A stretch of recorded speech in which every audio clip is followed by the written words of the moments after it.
Hey everyone, welcome back to Corporate Decoder, the place where we dig through the paperwork to find the real story behind big business. And today we're looking at SunPower Incorporated. Their latest filing is a bit of an update and amendment to a previous report, so we'll see what they are adding and why. So first up, SunPower is filing an amendment. The reason for this amendment is to add more financial details about a recent acquisition.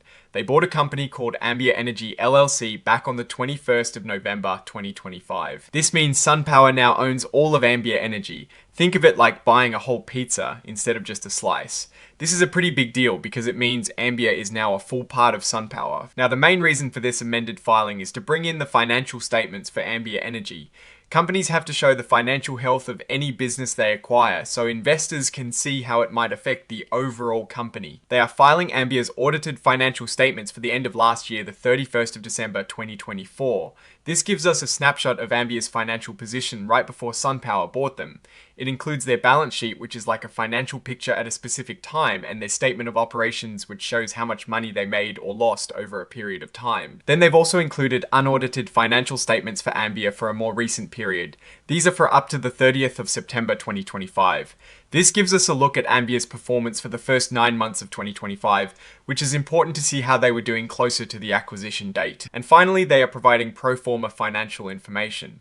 This is really interesting because it is not just about Ambia's numbers on their own. This shows us what SunPower's overall financial picture would look like if this acquisition had happened at an earlier point in time. It helps investors understand the combined financial impact of this deal. Now let's touch on SunPower's own stock situation. They have common stock and warrants. Their common stock is traded on the Nasdaq Global Market under the ticker symbol SPR. Their warrants, which are essentially options to buy stock, are traded on the Nasdaq Capital Market under the ticker SPRW. These are important to watch because they can show investor sentiment and the potential future value of the company. One thing to note is that SunPower is identifying itself as an emerging growth company. This means they are a relatively new public company and can take advantage of certain regulatory flexibilities. This is marked with a check here.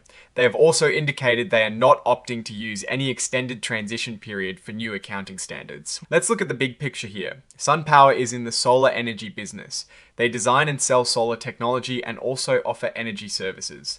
This acquisition of Ambia Energy LLC signals SunPower is looking to expand its reach and capabilities in the energy market.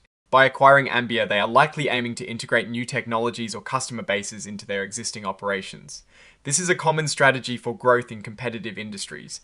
Now, on a broader note, let's consider what this means for SunPower.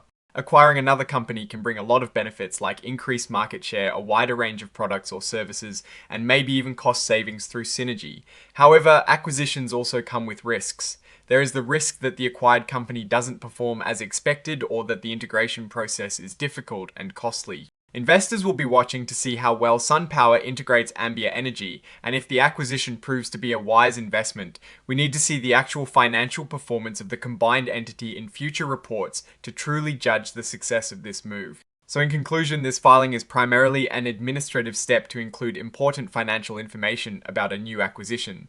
We saw the financial statements are coming for Ambia Energy, and importantly, the pro forma financials will give us a preview of the combined company. The real test will be how these new numbers integrate into SunPower's overall financial health and how the market reacts to this expansion.